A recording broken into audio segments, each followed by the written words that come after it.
வேதாகம வாசிப்பு சங்கீதம் 27வது அதிகாரம் 1வது வசனத்திலிருந்து 14வது வசனம் வரை. கர்த்தர் என் வெளிச்சமும் என் இரட்சிப்புமானவர், கர்த்தருக்கு பயப்படுவேன். கர்த்தர் என் ஜீவனின் திறனானவர், யாருக்கு அஞ்சுவேன்? என் சத்துருகளும் என் பகைஞரும் ஆகிய பொல்லாதவர்கள் என் மாம்சத்தை பட்சிக்க என்னை நெருக்குகையில் அவர்களே இடறி விடுவார்கள். எனக்கு விரோதமாக ஒரு பாளையம் இறங்கினாலும் என் இருதயம் பயப்படாது. என் மேல் யுத்தம் எழும்பினாலும் இதிலே நான் நம்பிக்கையாயிருப்பேன். கர்த்தரிடத்தில் ஒன்றை நான் கேட்டேன், அதையே நாடுவேன். நான் கர்த்தருடைய மகிமையை பார்க்கும்படியாகவும் அவருடைய ஆலயத்தில் ஆராய்ச்சி செய்யும்படியாகவும் நான் என் ஜீவனுள்ள நாளெல்லாம் கர்த்தருடைய ஆலயத்தில் தங்கி இருப்பதையே நாடுவேன். தீங்கு நாளில் அவர் என்னை தம்முடைய கூடாரத்தில் மறைத்து என்னை தமது கூடார மறைவிலே ஒளித்து வைத்து என்னை கன்மலையின் மேல் உயர்த்துவார். இப்பொழுது என் தலை என்னை சுற்றிலும் இருக்கிற என் சத்துருகளுக்கு மேலாக உயர்த்தப்படும். அதன் நிமித்தம் அவருடைய கூடாரத்திலே நான் ஆனந்த பலிகளையிட்டு கர்த்தரை பாடி அவரை கீர்த்தனம் பண்ணுவேன். கர்த்தாவே, நான் கூப்பிடுகிற சத்தத்தை நீர் கேட்டு எனக்கு இறங்கி எனக்கு உத்தரவு அருளச் செய்யும். என் சமூகத்தை தேடுங்கள் என்று சொன்னீரே, உம்முடைய முகத்தையே தேடுவேன். கர்த்தாவே என்று என் இருதயம் உம்மில் சொல்லிற்று.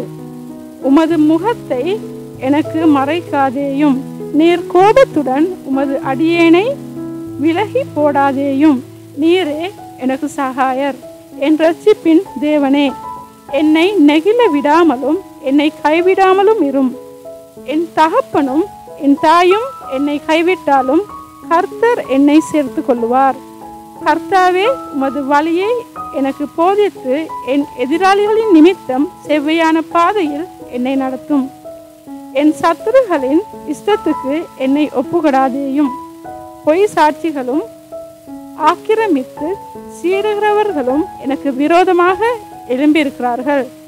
நானோ ஜீவனுள்ளோர் தேசத்திலே கர்த்தருடைய நன்மையை காண்பேன் என்று விசுவாசியாதிருந்தால் கெட்டு போயிருப்பேன். கர்த்தருக்கு காத்திரு, அவர் உன் இருதயத்தை ஸ்திரப்படுத்துவார். திடமனதாய் இருந்து கர்த்தருக்கே காத்திரு. ஆமேன். வேதாகம வாசிப்பு சங்கீதம் 28வது அதிகாரம் 1வது வசனத்திலிருந்து 9வது வசனம் வரை. என் கண்மலையாகிய கர்த்தாவே, உம்மை நோக்கி கூப்பிடுகிறேன். நீர் கேளாதவர் போல் மௌனமாயிராதேயும். நீர் மௌனமாயிருந்தால் நான் குழியில் இறங்குகிறவர்களுக்கு ஒப்பாவேன். நான் உம்மை நோக்கி சத்தமிட்டு உம்முடைய பரிசுத்த சந்ததிக்கு நேராக கையெடுக்கையில் என் விண்ணப்பங்களின் சத்தத்தை கேட்டருளும். அயலானுக்கு சமாதான வாழ்வுகளை சொல்லியும் தங்கள் இருதயங்களில் பொல்லாப்பை வைத்திருக்கிற துன்மார்க்கரோடும் அக்கிரமக்காரரோடும் என்னை வாரிக்கொள்ளாதேயும். அவர்களுடைய கிரியைகளுக்கு அவர்களுடைய நடைத்தைகளின் பொல்லாங்குகளுக்கும் தக்கதாக அவர்களுக்கு செய்யும். அவர்கள் கைகளின் செய்கைகளுக்கு தக்கதாக அவர்களுக்கு அழியும். அவர்களுக்கு சரிக்கு சரி கட்டும்.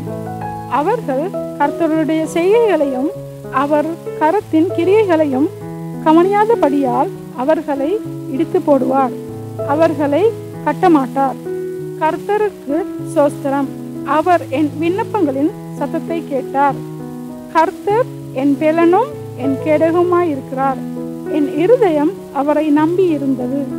நான் சகாயம் பெற்றேன், ஆகையால் என் இருதயம் களி கூறுகிறது.